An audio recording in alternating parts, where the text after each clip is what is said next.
The career of a boxer is not always easy and dangerous. Not everyone who chooses boxing as a profession manages to obtain world fame titles and big paychecks.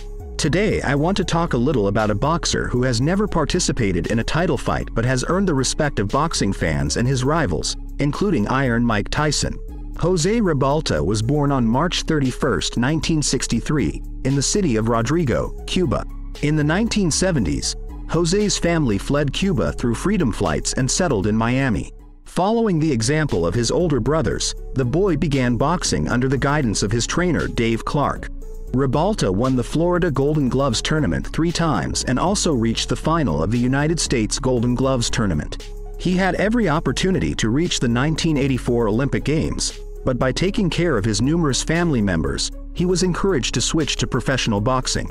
Jose's debut in the professional ring took place in January 1982, after winning his first 10 fights, 9 of which were won by knockout. The Cuban unexpectedly lost to the relatively unknown Ricardo Richardson, who harassed Ribolta in the 7th round.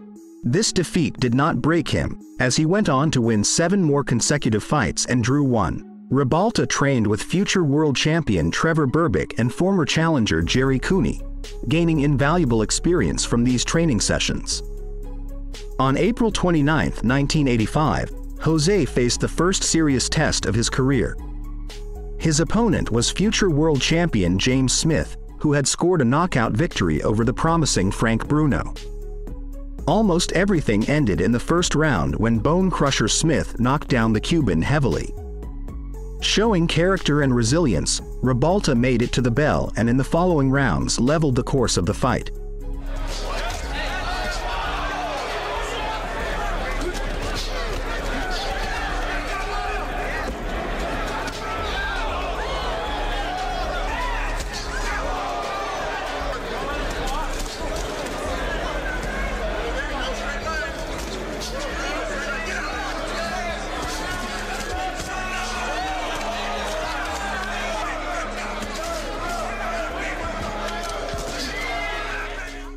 The difficult and exhausting fight went the distance and ended with Smith controversially winning by split decision. Smith. Before continuing, I invite you to subscribe and activate the notification bell. And if you're enjoying the video, don't hesitate to leave your like. I am sure I won the fight. The judges took away what I worked so hard for. I had tears in my eyes after the verdict was announced, but I give credit to Smith. He could really hit. He was the hardest puncher of my career, hitting harder than Tyson, the Cuban recalled years later. In September 1985, Jose stepped into the ring against promising Marvis Frazier, son of the legendary Joe Frazier. Ribolta started the fight well, but in the second half, his endurance failed him, allowing Frazier to take the initiative and win by majority decision of the judges. "It was a tough fight, but I feel I was better," said Ribolta in an interview. After the defeat against Frazier, he won 4 consecutive fights. In August 1986, Ribolta had the most iconic fight of his career against the rising star Mike Tyson. The Cuban boxer was in the best physical shape of his career.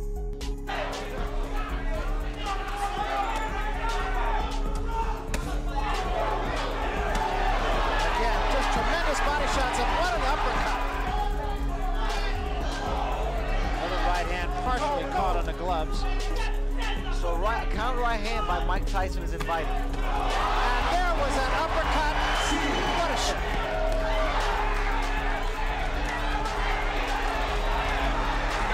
Ribolta trying to bang with Tyson and gets off the ropes. Big right hand again, but Ribolta stays right there. Another big right hand. Back to the body.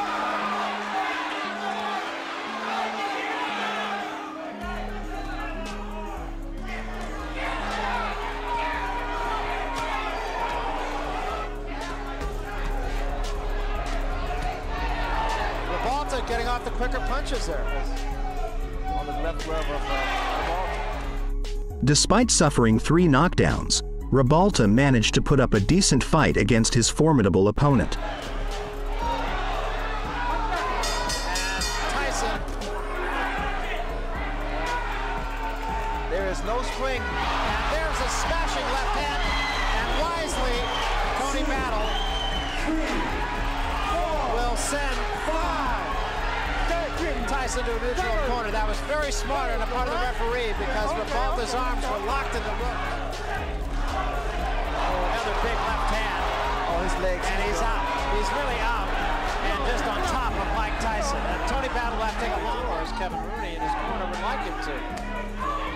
That was a good left hand.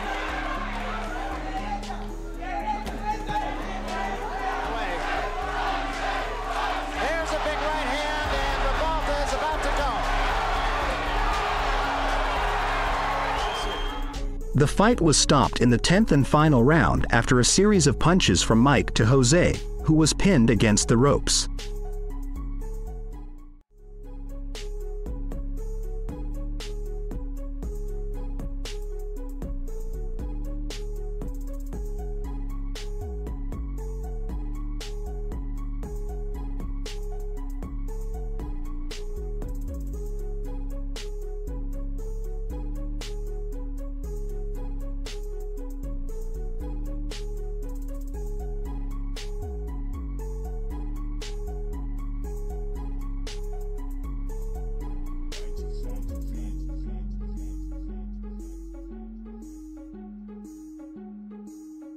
Boxing commentator Larry Merchant claimed it was an early stoppage.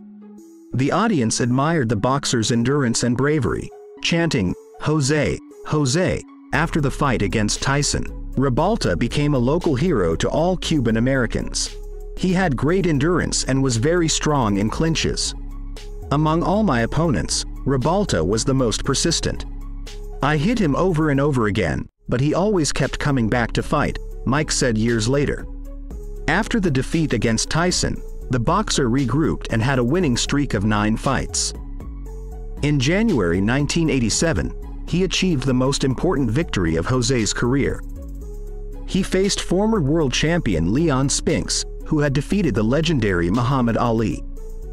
The fight ended in the first round after Spinks visited the canvas for the 3rd time.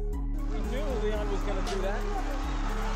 Boy, they're swinging like a couple of lightweights up there, man. Spinks. A little bit wild on his own. Ribolta backs him up against the ropes. And again, Spinks wild with a right-hand lead. Ribolta comes back. There the 195 limit. He really should be a cruiserweight. Spinks is down to the left hand. In July 1990, Ribolta faced former world champion Tim Witherspoon. From that day on, boxing fortune drifted away from the Cuban boxer. Jose boxed well and was not at all inferior to his opponent, but the judges preferred his opponent with scores of 97-93, 98-91, and 95-95. After this fight, Jose lost 4 consecutive fights, being defeated by Bruce Seldon, Pierre Coutzer, Frank Bruno, and Michael Dokes. Ribolta continued fighting, alternating losses against high-level opponents and victories against lower-tier opponents. He retired from boxing after suffering 5 consecutive defeats against Axel Schultz, Larry Donald, Vitaly Klitschko, Chris Bird, and Donovan Ruddock. The fight against Ruddock, which ended in the first round, was the last in Ribolta's career. Now, at 60 years old, Jose Ribolta enjoys his time outside the ring and seems quite satisfied with his career. "I have nothing to be ashamed of. I was never afraid of anyone and always maintained respect for all the opponents I had the chance to share the ring with." That's it for today's video. Remember to subscribe if you like boxing, and don't forget to activate the notification bell. And if you enjoyed the video, don't hesitate to leave your like. Until the next video.